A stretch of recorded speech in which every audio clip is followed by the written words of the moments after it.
Hello and welcome everybody. Thank you for joining and following us. And it's really important for us to be connected with our audience and our community. Welcome again to this sales leadership podcast, where we talk about different aspects of how we can be more effective in selling and how we can be a better salesperson and a sales leader. So myself, Wajid Ali, I'm live from Toronto, Canada. And it's a weekend here. It's a Saturday morning. With me is my partner, my co-host, and a sales leader.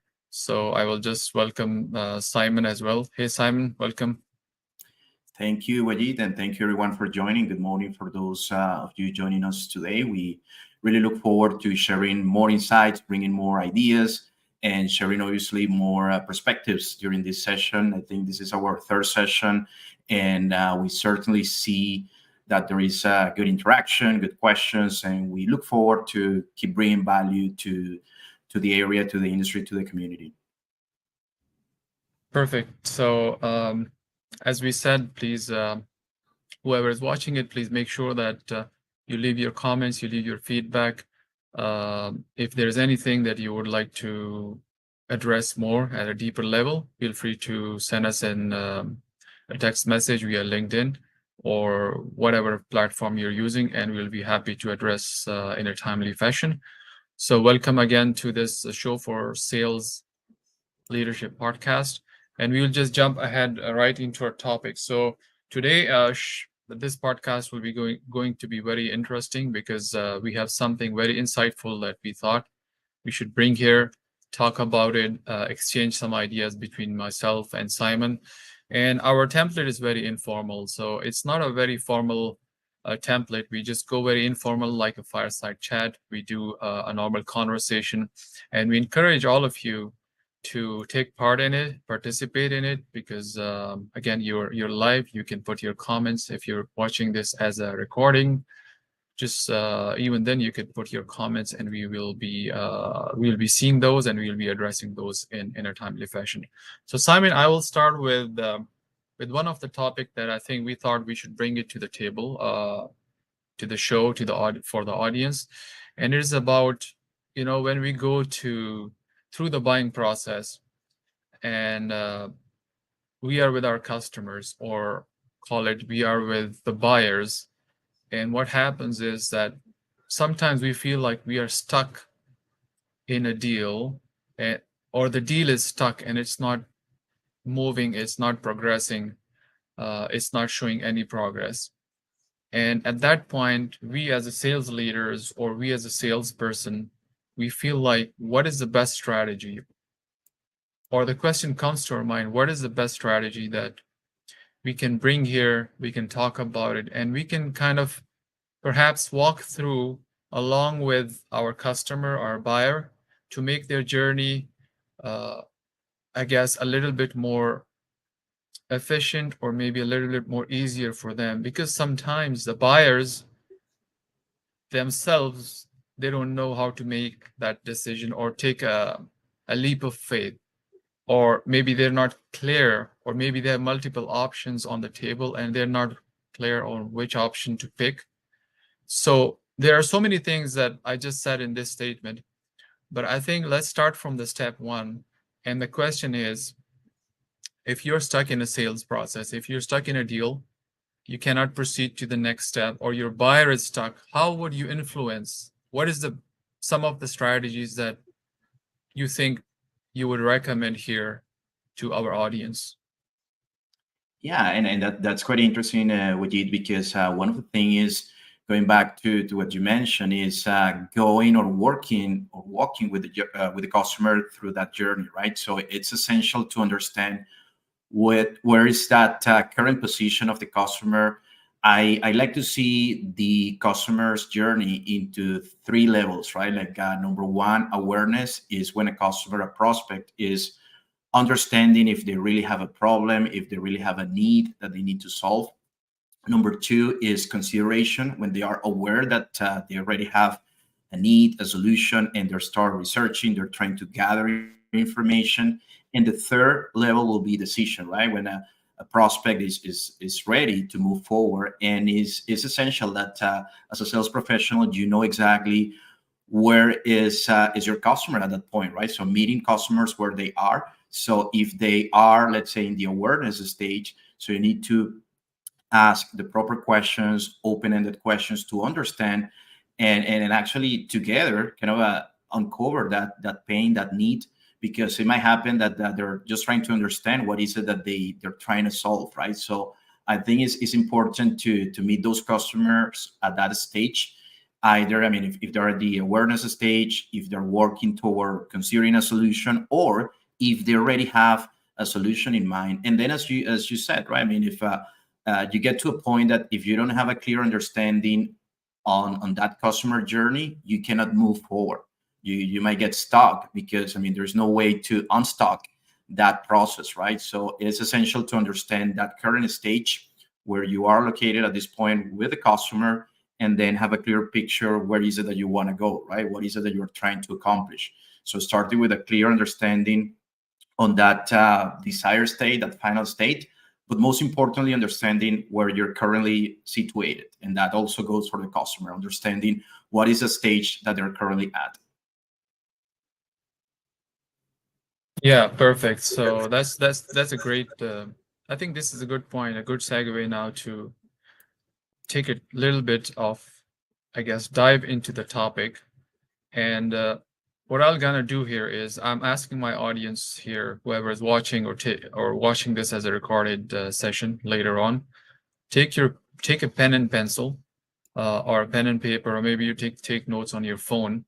We are going to share some strategies here, which you can utilize if you are in similar situation. So if you're stuck, or the deal is stuck, or the buyer is not able to move forward due to whatever reason, I think you can, one of these strategies that we are going to share with you, if you follow one of these strategies during that deal process, it will kind of make that deal easier for you and for the buyer. So the first item on the list that I wanted to touch upon, if you're in this situation, the first item on the list is comparison. So what does it mean? It means that you're in a market, you have gone through the process, the sales process with your customer, and you are now in the final stages of where you're expecting the customer to make a decision, but they're not able to move forward. So and you know why they're not able to move forward? The reason is that there are other players, or other bidders, or other competitors. They're also competing for the same opportunity. So now you are in a situation where you can go and help your buyer. And how you can help them? You can use a strategy which is called comparison strategy.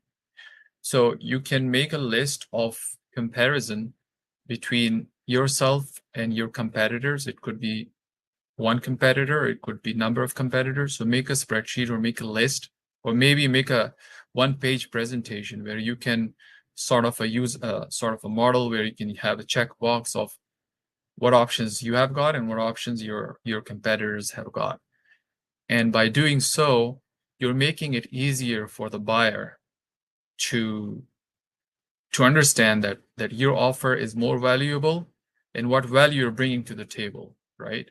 And at that point, if the buyer is stuck, he or she will be able to move forward, or he or she can go back to their management or their leadership and showcase that comparison that you prepared to make a decision process. Simon, any thoughts on this strategy? Yeah, no, I think that's exactly, I mean, the case when it comes to strategy. And I think it's our responsibility as a trusted advisor to provide the customer, the prospect, with all the information and all the data they need to make that decision, right? And also, some of the, let's say, objections that in some cases you might find is, the solution is too expensive, for instance, or it's not cost effective. One of the questions as well as strategy is compared to what, right? It goes back to your point, right? So, okay, you're mentioning it is expensive or it is not cost effective, but compared to what? So that comes to that point in which if you're comparing different solutions, you need to go also through the value process, right? Like to understanding what is that value that you're getting from usually that investment, and not just going into what the price, what the cost of the solution is. So I think that's certainly a good strategy because we see some different, let's say, approaches in which sometimes a competitor might go in just with a very low price, but then they'll go through change orders, they'll go through adding some additional subscriptions and services. So having a clear understanding from the get-go into that comparison structure that you highlighted there was, I think, is essential. And then again, it's our responsibility to provide all that information, all the data to the prospect. Yeah, perfect. And you know what I've seen in the, working in the sales role for many years now, what I've seen is, to your point, Simon, is being a trusted advisor. It's our job to make that decision process easier, to provide all the information we can to help the buyer.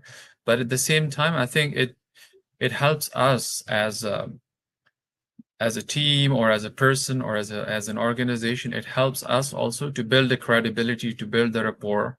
And sales is something that is not just a one-time thing. So you gotta build that rapport, that credibility. And if you're providing some information to the customer, to the buyer, even if that decision goes against you, you have built the trust, right? So maybe you might not be able to close this deal at the very first time if you're dealing with this customer, but if you build a trust, you build that rapport, you build that credibility, that person, that organization you're working with, they will become your friends, they will become your partners, your collaborators.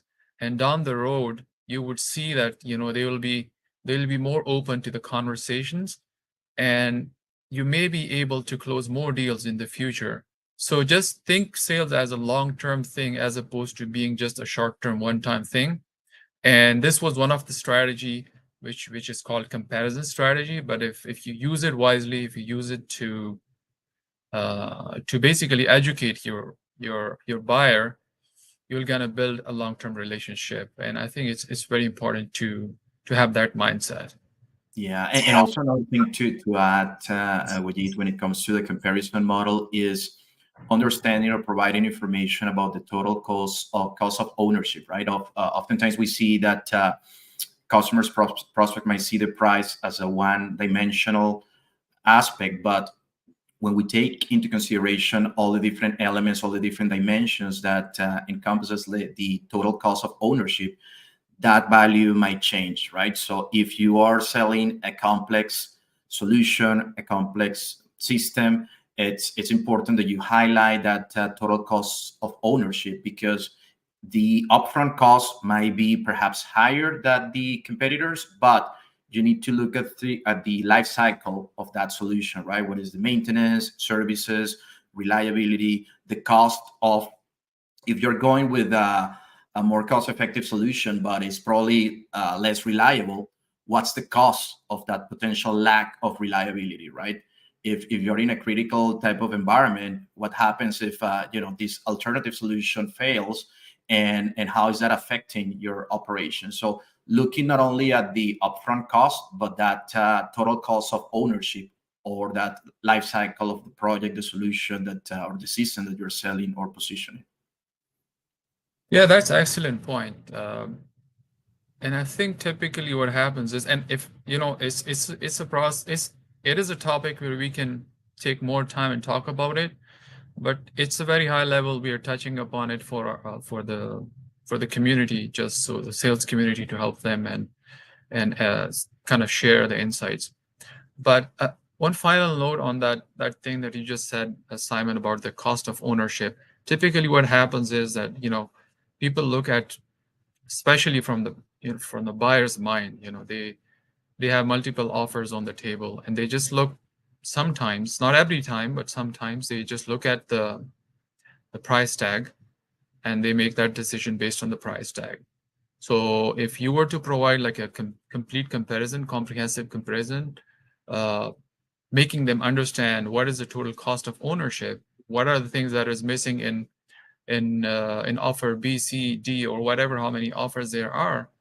You make the life easier for them, and it's not just the price; it's the total cost of that, as you said, that solution, um, or that service. So I'll move on to the next item, and since we wanted to touch upon some of the items here through this journey and making the buying cycle easy for the buyers, I guess, from the sales perspective. The next, what's the next item on the agenda that you wanted to touch upon?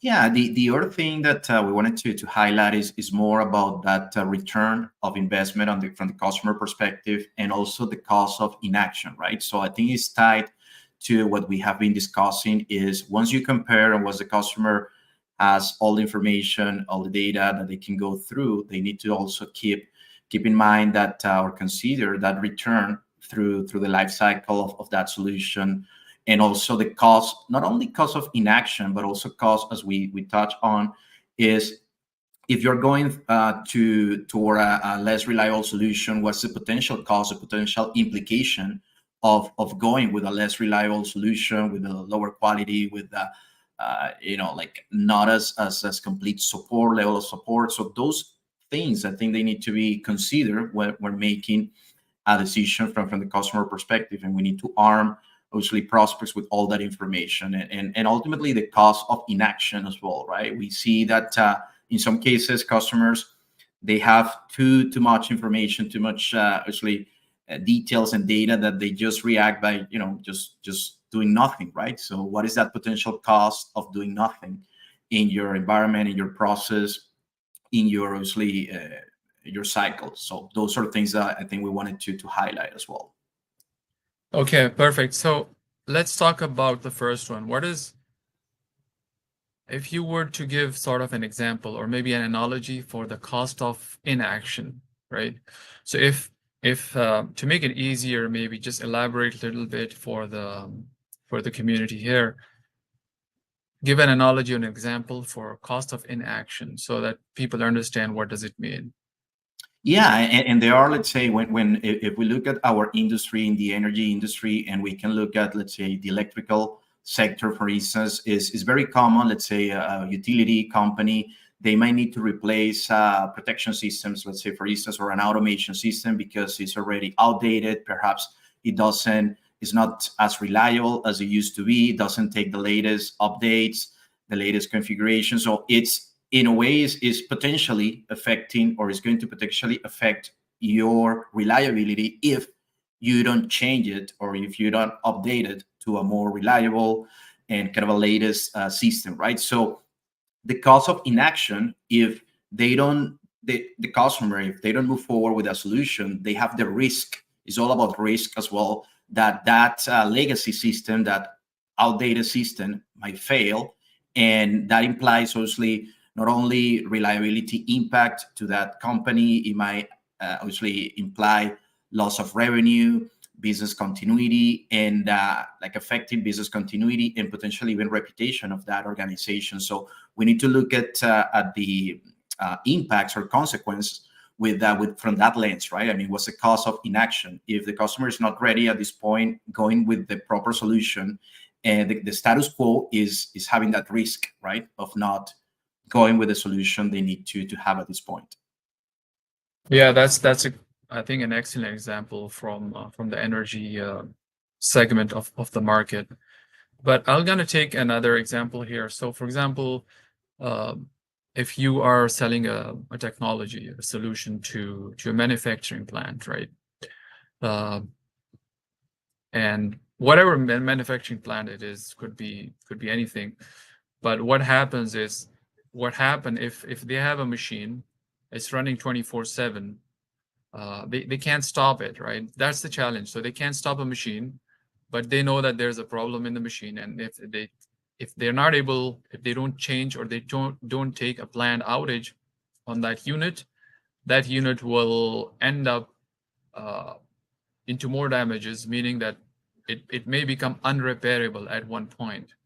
So for now, in order to make it happen, you may need to take a planned outage for 8 hours, maybe 10 hours, 12 hours, maybe one day, depending on how big of an operation that is. But just taking an outage for 6 to 24 hours, whatever that number is,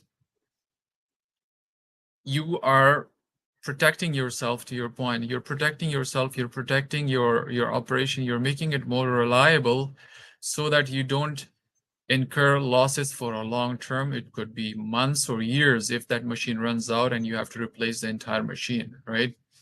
So again, it's that trusted advisor role that our salespeople need to understand.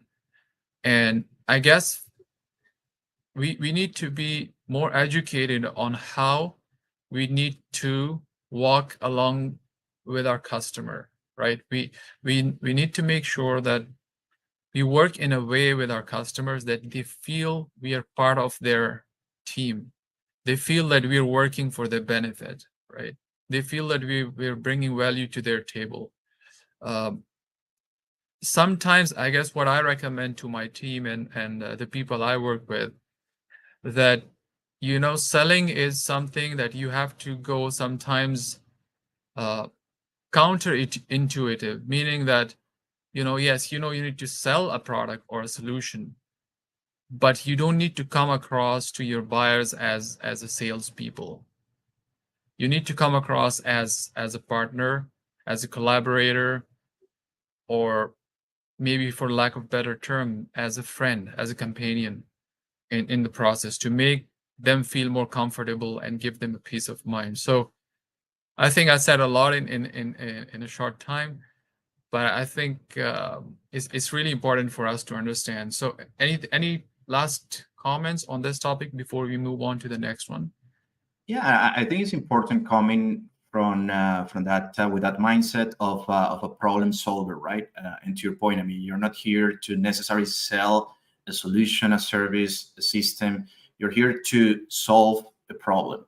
So as long as you're coming in with that problem solving mindset, I think it goes a long way because you focus on creating or adding that value to that dynamic, right, of solving a problem. As long as you're coming with that mindset, and as you said, I mean, even if there might be occasions in which perhaps your solution, your service, or your products, I mean, are not aligned with what's needed to solve that particular problem, and that's fine. I mean, you advise and you provide the input, but I think is important coming from that perspective. Is you're here to solve a problem, to help customers solve a problem, and ideally will be doing it together with your solution, your offering, but knowing that potentially there might be different solutions available, right? So coming with that mindset of problem solving, I think is it's essential. Yeah, perfect. So yeah, absolutely. I think all these things that we just said, if somebody's taking notes here, it will be really valuable for whoever is watching it. I think a couple of other points we wanted to touch upon is a social proof, right? So, again, through that buying journey, a buyer is not able to make a decision. How could you influence a buyer? And not influencing, not in a negative or in a negative way, but in a positive way. How could you influence your buyer in making that decision? So I guess one of the thing is to have a social proof. And what is social proof? Social proof could be sort of a case study, maybe that similar projects or products or solution that you might have sold to other similar customers, and you can use those as a reference cases or as a case studies and bring those to the table, share those examples with the buyer, and make that buyer feel him or her more comfortable just by showing this experiences. It could be that the buyer is using this solution for the very first time, so they're not comfortable doing it, but you have to bring that comfort. You have to bring that comfort, add that comfort to the buyer. So how you're gonna do it is with some kind of social proofs. I call them social proof. Some people call them reference stories or case studies, or there are different terms could be used, but it's essentially the same thing. And I'll let Simon to share his thoughts on this idea as well. Yeah, I Yeah, think it's one of the most powerful tools is they come back to that social proof, or sometimes we call them customer success stories or referrals, or those case studies, because it shows that the solution it's a proven solution. It shows that there is a track record of solving that particular problem, and regardless of the industry that you're working on, let's say if you're in the energy industry, if you have reference case studies solving a particular problem in that industry, that goes a long way in terms of building that credibility. And it goes back to pretty simple kind of a understanding as well, right? Even when we're just going to buy something simple in Amazon, oftentimes we spend significant time just going through the reviews, going through experience from other buyers with that particular product. Similar, obviously, but a little bit more complex, but similar is when you're selling a complex solution is the owners, asset owners, customers, prospects, they as they have more information, case studies, reference in that particular industry, that provides more reassurance to that customer, and also proving that basically proving that that record of the solution is working, that you have a success story. It goes a long way into building that trust with the customer. Yeah, absolutely. And one thing, that I truly like about this strategy is you're helping and you're making it easier for the buyer to make a decision. Remember that we we come with a mindset. When I say we, I mean sales community. Sometimes we come with a mindset, we feel like the buyer understands uh, the concept, or the buyer understands the whole selling process, or decision making process. But sometimes, as I said, if they're using it for the very first time or maybe second time, they're not comfortable enough as you are, because you have used with many other customers in you might have used with many other customers in the industry, locally or maybe at a global level, but the buyer might be using it for the first or second time. So make their life easier by giving them reference stories, case studies, some success stories, as Simon said, and that will kind of make their life easier. And by making their life easier, you're actually making your life easier. So I think we are just heading towards the close of our session here. But before we go, I have heard this many times, and I thought we should touch upon it on a high level. And what happens is, if you're hiring a salesperson, you might have seen on a lot of movies as well. What happens is that there's a task given, and the reason I'm bringing it up, because it is kind of related to the topics we discussed. And typically the person goes like, hey, he may have a pen or a glass or maybe a bottle of water, and they will ask you to sell me this pen or sell me the water or coffee, whatever it is on that table, right? So how would you handle that situation? And I think once you explain it to the audience here, they will understand, and they can make the relationship to the topics we have discussed here. Yes, I think as you mentioned, it goes back to the fundamental as well, right? It might sound like simplistic, but it goes back to understanding that basic, let's say, foundation in terms of the customer, right? The customer perspective. You need to know if there's actually a need or not. If you're looking into like the pen or the water, understanding. I mean, does that customer actually have a need for that particular solution? And as you said, sometimes people just go into sharing benefits, and this is a great product and pricing, and it goes all the way into that discussion without taking the time of understanding if what's the customer problem. So I think it goes back to that fundamental, is asking questions, asking open-ended questions, and gather as much intelligence as you can, so you can position whatever you are proposing, right? So I think that's a good analogy, a good example. What we can take it into a simple perspective is, it goes with asking questions and understanding, and again, listening to understand. Yeah, absolutely. I think what we can do here, we can we can leave it to the audience here. Um, Let us know if you want us to dive deep into this concept or this idea of how you will address this question. If you're being asked in a situation, somebody tells you, "Hey, sell me this pen or sell me this whatever they have on the table." Do you want us to take a deep dive into how you're gonna address it? What's the best strategy for addressing such questions? How you can be successful in similar situations? If you want us to dive deep into this conversation, we can definitely take a couple of sessions with some examples, and we can share those with you in our coming sessions. But for now, for today, I think it was really engaging, Simon. Very good conversation. We really touched upon some good, interesting topics. Thank you for being here, and thank you for sharing the insight. So thank you to the audience. Thank you for listening. As I said, please feel free to reach out, share your comments, your thoughts, and we'll be happy to address. Simon, any parting thoughts?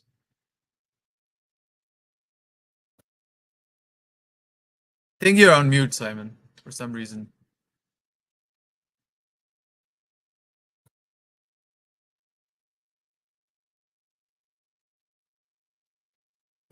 For some reason, you're on mute. Can you hear me?